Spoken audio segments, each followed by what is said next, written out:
Hello, tasty to everybody. Yesterday I spoke at the University of Colorado on this issue, but then the audio was not clear, so many people requested that I make a statement on this, especially on the issue of His Holiness Dalai Lama, playfully kissing a boy and saying something politically incorrect.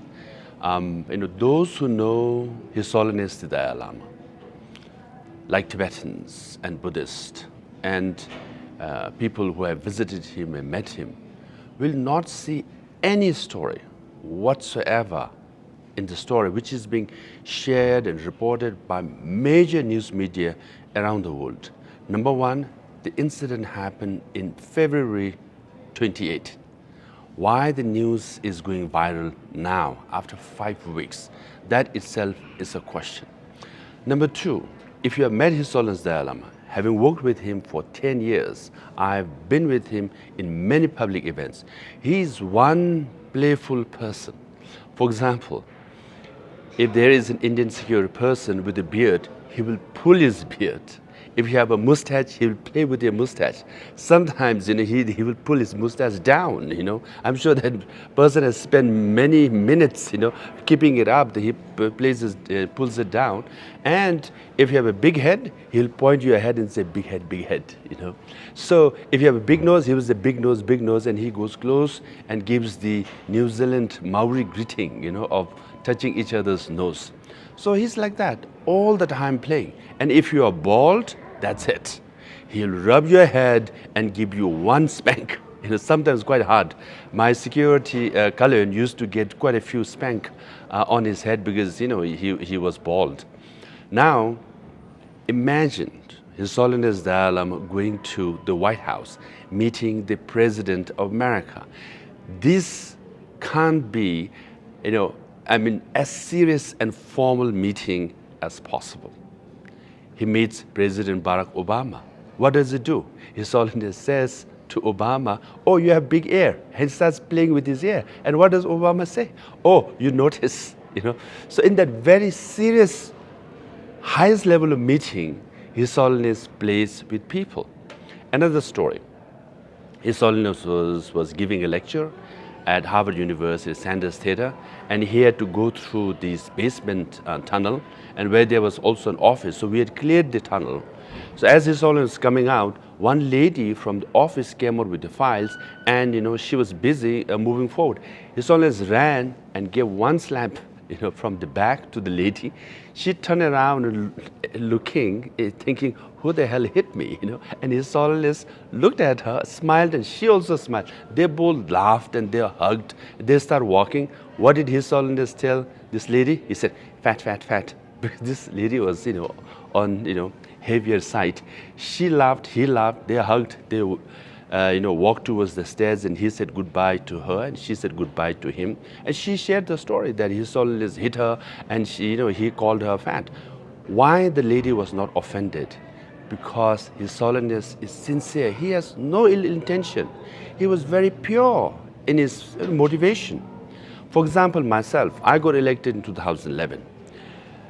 In front of thousands of people, I think 50,000 people, His Holiness was giving a speech. At the end, he introduced me. He said, oh, now we have a new leader. He's from Harvard and modern educated and all that. I was getting, quite proud. Then he said, his Tibetan is, of a school standard. Can you imagine? I'm supposed to be a Tibetan leader, supposed to have oratory skills and Tibetan language. And then His Holiness just said, his standard of Tibetan is of a school kid. Everybody laughed, I was embarrassed, right? But what did I do? Did I feel anything bad towards His Holiness? No. Why? Because he's pure, he's sincere, he has no ill intention at all. I laughed with him. I was embarrassed. I wish he would be a little more politically correct with me in front of these people. But no, that's His Holiness for us, right? So people should understand that if you watch the video with the boy, Tibetans will say, that boy is so lucky. He got a hug from His Holiness, and he also got a kiss, right? But then from Western or others' perspective, I can understand it was politically incorrect. Then His Holiness office issued a statement, said sorry, to the boy and the family, anyone who was offended. Now that's the end of the story. We should move forward, right? But then, this rapper, musician, what Cardi B, and saying, oh, the people in power abuse their power. We should protect our children. And she shares the story about His Holiness and the boy. I mean, come on, give a break. Let me share with you a story that no one knows this. Maybe barely 10 people know about this. During COVID, right, America was number 1 in infection and death. India was number 2. That's where His Holiness Dalai Lama lived, right? So I was going to Washington, D.C., and his personal physician, Dr. CTA, called me and said, hey, when you go to D.C., America is about to launch, Pfizer vaccine. If you could get some vaccine for His Holiness, because His Holiness is 85 now, entering 86 years old at that time. All the people who died, majority of them were elders, and His Holiness Dalai Lama was vulnerable given his age, right? So I came to Washington, D.C., this is in November of 2020, right? And I met people at the White House, the Deputy National Security Advisors and others, and I made a request. And I said, His Holiness is very, he's given his age, we need to vaccinate him and protect from COVID. And White House agreed. And then message was conveyed to the US Embassy in Delhi. They also agreed, right? And then the vaccine was supposed to be taken to Dharamsala. Now the personal physician of His Holiness and the personal secretary approached His Holiness. You know what His Holiness said? He said, oh, please thank the government of America, but I don't want Pfizer vaccine. Because 1.4 billion people in India, they don't have vaccine. And I see people here, ordinary people, they are not getting vaccine also, right?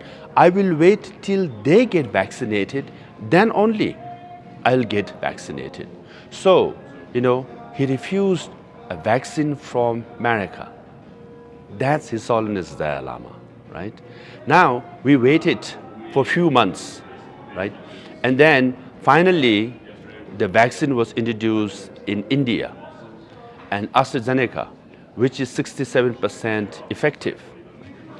And then again, the personal physician called me and asked me whether the government of India could facilitate that he be vaccinated at his residence. And I made the request to the Health Secretary in Delhi, Health Minister of Himachal and Health Secretary, and they all agreed, right? And the CMO, or the Chief Medical Officer of Dharamsala, was informed. And then, next day, the personal physician went to His Holiness and said, Your Holiness, the COVID vaccine will be given to you at your residence, right? What did His Holiness say? His Holiness said, why should I get a special treatment? I should go down to the hospital where all the people get their vaccine. So he went to the local hospital, like ordinary Tibetans and Indians, and got vaccinated, right? So that's His Holiness. He never used his personal popularity in influence.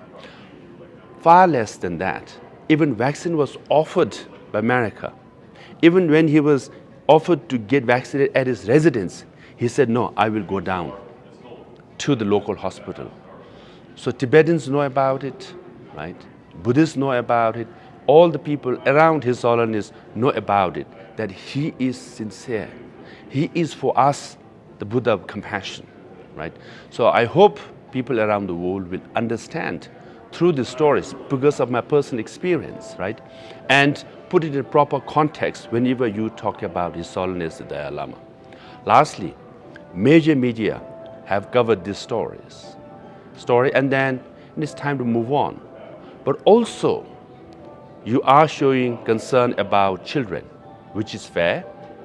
What about 1 million Tibetan children who are forcibly removed from their homes in nomadic families, farming families in Tibet? And they are forced to study in boarding school in urban areas where they are taught in Chinese language. Everything Chinese is taught. They are made into Chinese. Even the UN human rights experts have reported on this. But all these major media who covered this incident of His Holiness Dalai Lama did not report about this 1 million Tibetan children. I hope you all will report about serious and real issues in Tibet. So with that, I want to say thank you to everybody for listening. I hope you got a proper context based on my personal experience about His Holiness Dalai Lama. We love him. We are devoted to him because he is a great leader. He is the great 14th Dalai Lama of Tibet. Thank you.